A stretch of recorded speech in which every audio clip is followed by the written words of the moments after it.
Hey guys, in this video I'm going to show you how to use AirDNA to calculate a property's ROI.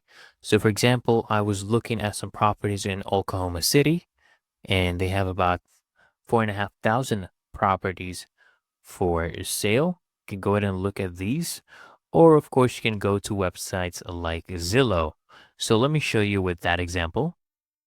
All right, so I have this property right here. This is in Pottstown. So what you need to do is just basically go ahead and first get the exact address, and then we will go ahead and plug this in on our DNA, right?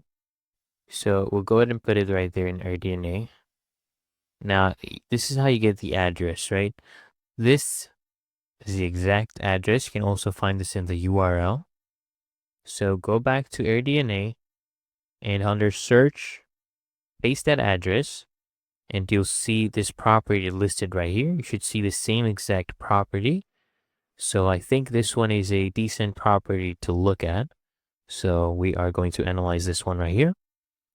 All right, as you can see, the same exact property, and we're projecting about $25,700 projected revenue, occupancy about 38%, average daily rate we can rent it out at $186 based on, similar listings in the area and how they're performing for this kind of property, which is a 3-bed, 1-bath, can house about 6 guests. So this is the calculator right here. They have a financial calculator, and as you can see, the cap rate based on this purchase price would be 4.8%. Let me click on customize estimate. So as you can see, they have picked up a purchase price of $252,000, probably listed on another website, the cheaper one.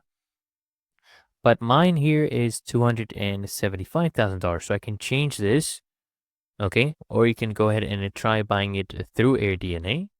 So $275,000. Let's say this was what their property was listed at. Sometimes you'll find that properties are not listed on AirDNA entirely, and you can get them on Zillow.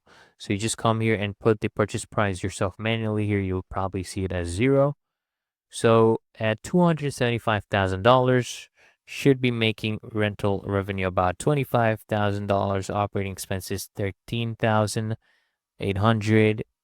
This would be probably the net operating income. Of course, we will have some operating costs if we're going to have a management fee, lodging tax, property tax, right? And then we expect a cap rate of about 4.31%. Really easy and simple. It's really straightforward to use this calculator, guys.